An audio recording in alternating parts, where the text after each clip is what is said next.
The sun beat mercilessly upon the steel and glass walls of the Merced's showroom. Outside, heat shimmered off the polished hoods of the newest models, the kind of machines that only the rich and powerful could touch, let alone buy. Inside, salesmen in crisp suits were laughing, their laughter echoing like a chorus of arrogance. And that was when he walked in, the ragged man. His shoes were worn to threads, his shirt stained with oil and dust, and his hands were calloused from years of labor. His beard was unkempt, his hair tangled, and he looked like someone who had fought every day just to survive another sunrise. Everyone turned to stare. He walked slowly toward the counter, clutching a crumpled piece of paper. His voice was rough but calm when he spoke. "I'll take 5 Mercedes trucks." For a second the room went silent. Then came the laughter, cruel, mocking, echoing through the air-conditioned luxury of that place. One salesman smirked. "Sir, perhaps you mean 5 minutes to look around." Another added, "Those trucks cost more than your whole life, old man." They laughed harder, some pretending to wipe imaginary tears of laughter from their eyes. But the ragged man didn't flinch. He just nodded, his eyes reflecting something they couldn't understand, quiet confidence. "Movie camera before we continue. If you believe in kindness, second chances, and never judging someone by how they look, please take a second to like, comment, share, and subscribe. This story might just remind you why." The ragged man's name was Rafik. Once he had owned a small trucking business. He'd been known for his honesty, his hard work, and his loyalty to his drivers, but life hadn't been kind. Years ago, a flood had swept through his hometown, taking with it his home, his savings, and his trucks. One by one, his workers left, debts piled up, and the bank seized what little he had left. His wife fell ill, and the medicine cost more than he could afford. When she passed away, Rafik lost everything but her memory and the determination that somehow, someday, he would rise again. For years, he worked wherever he could as a mechanic, a driver, a porter. Every night, he saved a few rupees in a small tin box hidden under his cot. Sometimes he went hungry just so he could add one more coin to that box.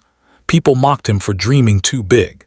They said he was chasing ghosts, that a man like him could never rise from such ruin. But he never stopped believing that one day, he would rebuild his business, bigger, stronger, and fairer than before. That morning when he walked into the Mercedes dealership, he had finally gathered enough. Not just enough money, but enough courage.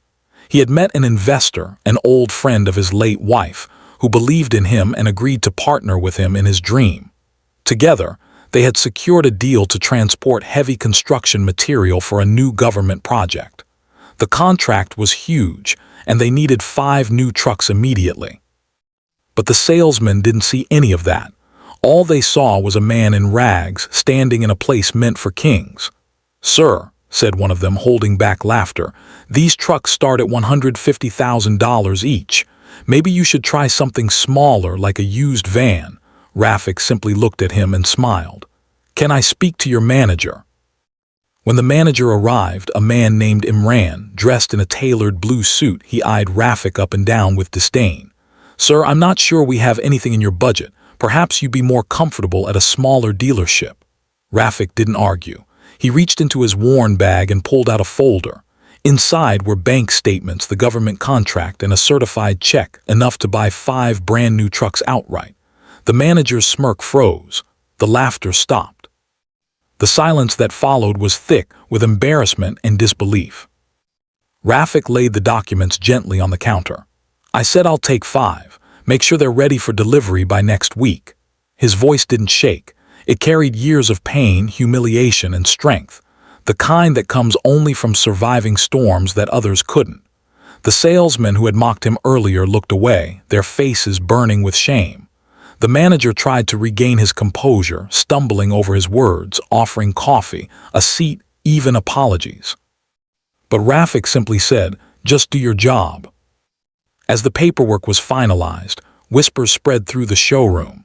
Employees who had been laughing minutes ago now stared in awe. Some even took pictures discreetly, unable to believe what they were seeing. The ragged man who had walked in from the dust and heat was now signing a contract worth more than any of them had ever handled. When he finally walked out, sunlight hit his face, and for the first time in years he smiled. Outside, Rafik sat on the curb across from the dealership, opened his small lunchbox, and ate the same simple meal he always did: bread and lentils. A security guard approached him hesitantly and asked, "Sir, why didn't you show them your papers first? They wouldn't have laughed then." Rafik looked up at the sky and said softly, "Because I wanted them to see who they really are before they see what I have." Over the next few weeks, the 5 Mercedes trucks arrived at his modest new office, gleaming giants of metal and power. Rafik's new company, Safe Road Logistics, began operations. He hired back some of his old drivers, men who had once believed in him even when the world didn't. He gave them fair wages, health benefits, and respect. He built a small shelter for homeless workers nearby and started a scholarship fund in his wife's name to help their children study. Every truck had her name, Sana, painted in gold letters near the driver's seat. Months passed, and the same dealership that had mocked him received a new order: 10 more trucks for Safe Road Logistics. This time the salesman stood at attention when Rafik walked in. They greeted him with smiles, addressed him as sir, and offered coffee before he even spoke. But Rafik wasn't interested in revenge or pride. He simply said, "I'm not here for your apology. I'm here because your trucks are good. But never forget, it's not the clothes that make a man rich. It's his honesty." Soon, word spread across the city about the ragged man who had bought 5 Mercedes trucks in cash. News channels picked up the story, calling him the man who taught a showroom a lesson. People who had once ignored him now came to him for advice. Even the government recognized his company's efficiency, granting him more contracts.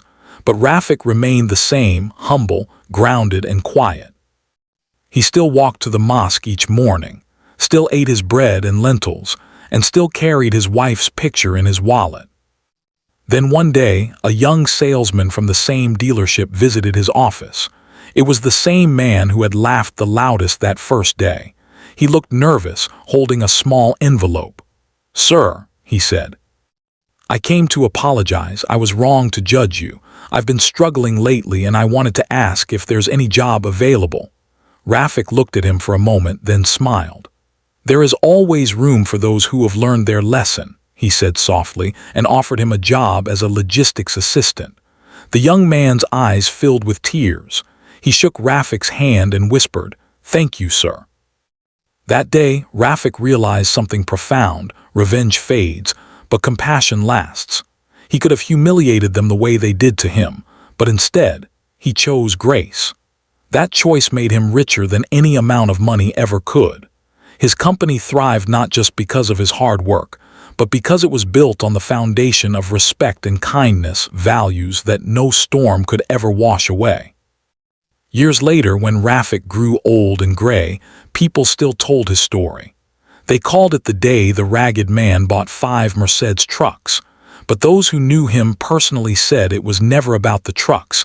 It was about dignity, about believing in yourself when no one else does, about rising again quietly after being broken. One afternoon, long after he retired, Rafik visited that same dealership one last time. The walls had changed, the people had changed, but the air smelled the same, of new engines and fresh paint. The manager recognized him instantly and rushed to greet him. "Sir, it's an honor to see you again. You're a legend here," Rafik chuckled. "Legends are just ordinary men who refuse to give up." He looked around, his eyes resting on a young couple admiring a new truck. They reminded him of himself in Sana, full of dreams, uncertain but hopeful. Before leaving, Rafik turned to the manager and said, "Tell your staff never laugh at anyone. You don't know the storms they've survived to stand where they are." He walked out slowly, his figure fading into the golden sunset. Outside, one of his old trucks passed by, the name Sana glinting in the light. He smiled faintly, whispering, "We made it, my love." Read. If this story touched your heart, please like, comment, share, and subscribe. Let this story remind the world that kindness and faith can rebuild what life once destroyed. Speech balloon special request. Comment below with the words, "Never judge by appearance," if you believe everyone deserves a second chance in life.